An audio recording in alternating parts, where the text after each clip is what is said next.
맨투맨으로 누를 때 어떠한 방법을 찾아낼 수 있느냐가 앞으로 이제 3백을 가져가는데 어떤 후방 빌드업에서 가장 중요한 요소가 된다.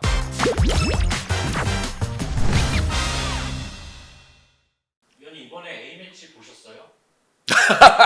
무슨 갑자기 왜 어색하게 얘기를 해요? 봤잖아.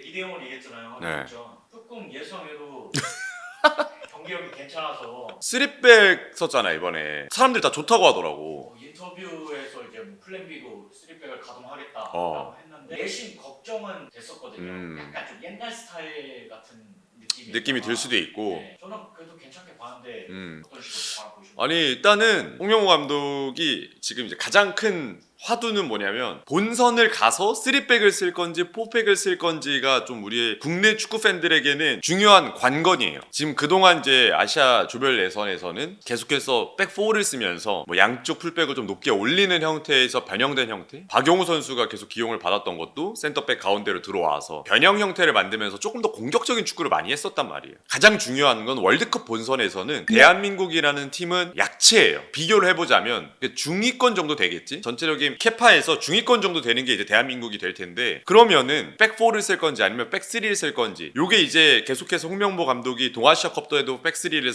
써봤고 여러 가지 포메이션을 좀 돌아가면서 백4와 백3를 병행을 하고 있는데 그래서 이번이 굉장히 중요했어. 그게 왜 중요했냐면 해외파가 합류된 상황에서 백3를 쓰는 게 이번이 이제 처음이었거든. 저는 이제 2대0 승리를 했고 과정 속에 좋았던 것도 있고 안 좋았던 것도 있었어. 결과적으로 딱 그냥 나는 크게 봤을 때 합격점을 줄만 했다. 이유는 첫 번째로는 상대 팀의 오리지널 원정에서 경기를 치렀다는 부분에서 승리를 가져왔다는 거는 생각보다 큰 이점이 있다고 생각하거든요. 네, 그래서 그거 굉장히 컸다. 두 번째로는 뭐가 좋았냐면 백3라는 시스템과 기존의 이제 국내파가 아닌 해외파 주축 선수들이 합류된 가운데서 합을 맞췄을 때 결과를 도출했다는 거에서는 매우 좋았어. 홍명보 감독 입장에서는 내가 봤을 때는 이제는 백4보다는 백3를 우선순위에 될 가능성이 높을 것 같아요. 사실 어떤 게 좋았는지 그리고 이제 3백 구조로 가져갔을 때 우리 팀은 어떻게 축구를 했는지를 나도 이제 봤는데 좋았던 거 위주로 이야기를 한다면 손흥민과 김민재가 살아날 수 있는 구조가 만들어졌어. 사실 대한민국 국가대표팀의 코어는 허리라인으로 보면은 김민재, 황인범, 손흥민 혹은 손흥민, 이강인으로 연결이 되는 이 핵심 코어가 대한민국의 주축이에요. 걱정이 됐던 건 뭐냐면 이 두 선수의 장점이 시스템적으로 활용이 돼야지만 대한민국이라는 팀이 월드컵 같은 경쟁력 있는 대회에서 나름의 좋은 모습을 보여줄 수 있는 무기가 될 수 있단 말이에요. 물론 황희범 선수가 이날 경기에 나오지 않았지만 김민재와 손흥민을 두고 이야기를 한다면 두 선수의 장점이 매우 잘 나왔던 시스템이었다. 요거를 한번 구조적으로 가져가서 보면 일단 김민재 중앙 스위퍼 자리 나왔어요. 오른쪽 스토퍼 이한번, 왼쪽에 김주성이 나오면서 3백 구조를 가져갔는데 대한민국은 3백을 쓸 때는 3명의 센터백 구조에서 이태석과 오른쪽 서령우를 터치라인 끝까지 올리는 플레이를 해요. 이러한 구조가 만들어져요. 양쪽 윙백들을 높게 올리니까. 그러면 이 구조 우리가 어디서 많이 봤죠? 유럽 축구에서 보던 3-2 빌드업 형태가 나와요. 이날 경기에는 김진규와 백승호 라인으로 연결이 되고 백승호가 조금 더 센터백 사이 공간에서 볼을 받아주는 역할, 김진규는 백승호보다는 훨씬 더 공격적인 역할이기 때문에 볼 자체를 전진해줄 수 있는 역할이 돼요. 김진규가 조금 더 직선적인 패스 공급 혹은 6번보다는 8번 쪽에서 플레이를 해주면서 앞쪽에 있는 이동경과 이재성에 대한 공격 지원 역할을 후방 빌드업 시에 풀어내줄 수 있다는 게 좋은 형태가 나오는데 구조 자체는 3-2 빌드업 형태가 만들어진다. 두 번째로는 조현우를 빌드업에 가담시킨다. 조현우를 빌드업에 가담시키면서 지금 김민재가 왼쪽 센터백처럼 내려가요. 그러면 여기가 김주성이 된단 말이에요. 근데 김주성이 좋은 장점이 뭐냐면 전진성이 있어요. 왼쪽 풀백처럼 활용이 돼. 난 이게 생각보다 되게 좋았어. 이 구조를 만든 게 왼쪽 센터백 김주성 혹은 뭐 김태현이 될 수도 있고 이 선수들과의 간격을 좁히고 골키퍼가 들어가거나 아니면은 미드필더가 들어올 수 있는 공간을 만들어주면서 가상의 공간을 만들어줌으로 인해서 발생되는 백포의 유동적인 형태. 여기서 이거를 하나 만들어준다는 게 굉장히 특이했다. 준비를 굉장히 잘했다. 요게 이제 후방 빌드업 시스템에서 만들어졌고, 전반전에는 우리도 자리를 잡는 데 시간이 좀 걸렸기 때문에 미국의 강한 압박이 약간 고전하는 감이 있었어요. 그래서 여기서 볼이 방출되는 거에 좀 어려움이 있었는데, 중반으로 넘어가면서 미국이 플랜 자체를 맨투맨 압박으로 가져가기 시작하니까 여기서 볼이 방출이 되기 시작하는 거야. 근데 4명이 올라와. 그럼 미드필더는 2명이 남아요. 미국의 수비 구조는 4-2-4가 돼요. 압박을 할 때. 이 위에 있는 풀백들은 올라올 수가 없어. 왜냐면 기본적으로 3백에 우리는 필드 플레이어 3명을 두고 있으니까. 여기 미드 자원 2명이 있지. 안쪽으로 좁히고 윙백이 있어. 그러면 지금 얘네가 압박을 하기 위해서 여기까지 올라와서 싸워줄 수가 없어요. 왜냐면 이렇게 올라가면 여기 3대2 숫자로 불리한 상황이 만들어지거든요. 그러니까 얘네가 올라갈 수가 없어서 간격이 이렇게 벌어지거든요. 근데 여기서 중요한 간격이 어디가 벌어지냐면 여기가 벌어져요. 대한민국이 전반전에 잘 활용했던 공간이 바로 여기였어요. 손흥민의 장점을 살렸던 거는 전방 압박할 때예요. 지금 이제 이런 빌드업 상태에서 압박을 할 때 다 맨투맨으로 압박을 붙어요. 이런 지금 압박 형태에서 여기서 이렇게 볼을 잡았을 때 손흥민에게 볼을 주는 경우가 많아요. 이렇게 됐을 때 터치라인에서 원투 패스를 통해서 돌아서 있는 손흥민에게 볼을 주면서 반대로 전환시켜줄 수 있는 옵션을 만들어. 편의상 선수들을 뺐는데 여기서 빌드업할 때 일로 움직여요. 이렇게 하면 골키퍼가 볼을 잡아요. 패스 주고 압박 붙으면 패스 줘요. 터치라인에서 서령우가 위치를 해요. 압박이 붙는 순간 막아요. 그러면 서령우한테 압박이 붙죠. 그러면 여기에 있는 이재성과 여기에 있는 이동경의 위치가 계속 오르락내리락 한다는 게 3-2-4-1 빌드업 할 때 우리나라의 특징이에요. 그러면 이쪽을 막고 있는 수비가 이쪽으로 땡기게 된단 말이에요. 손흥민도 여기 있는 수비가 붙어 있겠죠. 그러면 이들이 위치가 하고 있대. 이재성이 내려오면 이재성이 받아서 손흥민에게 주거나, 혹은 이재성은 미끼가 되고 손흥민이 이쪽으로 돌아 들어가거나, 아니면 손흥민이 이쪽으로 내려와서 볼을 받고 원투를 주면서 상대를 풀거나, 흐름의 변화 포인트를 만드는 선수가 미드필더들이 되기도 하지만 가끔씩은 손흥민까지 미드필더에 내려와 준다는 부분, 활동 반경이 굉장히 넓어진다는 부분. 그러면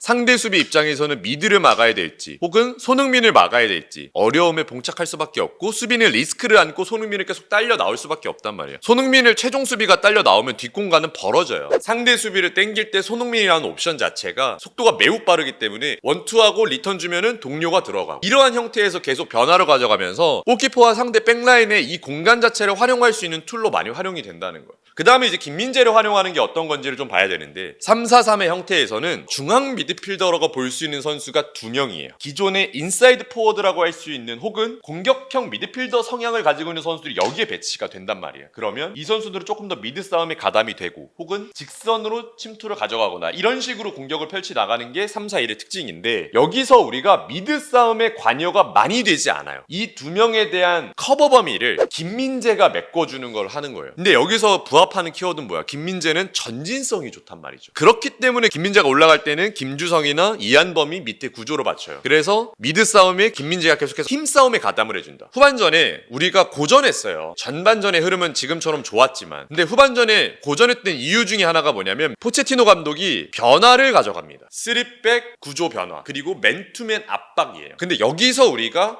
되게 많이 고전했어요. 전반전에 이재성의 역할이 매우 컸다고 생각이 되거든요. 이재성이 골키퍼까지 가담이 된 상황에서도 2명을 혼자 리커버리 하는 부분을 보여줬어요. 압박을 가져갈 때. 확실히 우리가 압박을 가져갈 때도 장점이 있었단 말이야. 근데 이제 이재성이 나가고 반대로 우리가 수비를 당하는 입장에서 아예 맨투맨으로 다 붙어버리거든요. 그래서 여기서도 이것도 분명히 대응법이 나올 거예요. 그러니까 포체티노 감독의 방법처럼 대한민국이 잘하고 있는 측면에서 터치라인 쪽에서의 원투를 통해서 경기를 풀어나가는 이 방식 자체가, 특히나 체격적으로 우위에 있는 유럽 팀들은 아마 이런 식으로 경기를 많이 하려고 할 거야. 대한민국 상대로 눌러버리려고 할 때, 그러면 골키퍼가 가담이 되는 빌드업 상황이 만들어질 거예요. 그러면 이렇게 올라가겠죠. 근데 후반전에는 여기서 아쉬움이 좀 있었어. 맨투맨 압박을 푸는 가장 좋은 건 부분 전술이에요. 가장 중요한 건 뭐냐? 2가지. 템포, 그리고 약속된 플레이. 그러면 템포는 어떻게 올리냐? 템포는 원터치, 투터치. 간결한 플레이가 템포를 올릴 수가 있습니다. 이러한 것들이 대응책으로 나올 때를 대비해서 대한민국 팀 내 코치진들이 어떻게 후방에서의 플레이를 만들어 나갈 수 있는 방법을 찾을지, 요게 이제 숙제로 정확히 남았어요. 맨투맨으로 누를 때 어떠한 방법을 찾아낼 수 있느냐가 앞으로 이제 3백을 가져가는데 어떤 후방 빌드업에서 가장 중요한 요소가 된다. 이렇게 좀 설명을 해볼 수가 있을 것 같아요. 어떤 식으로 조합이 돼서 나오는 게 좋을까요? 중요하죠. 3-4-3은 조합이 중요해요. 지금 얘기 잘해주셨는데 상대의 유형에 따라서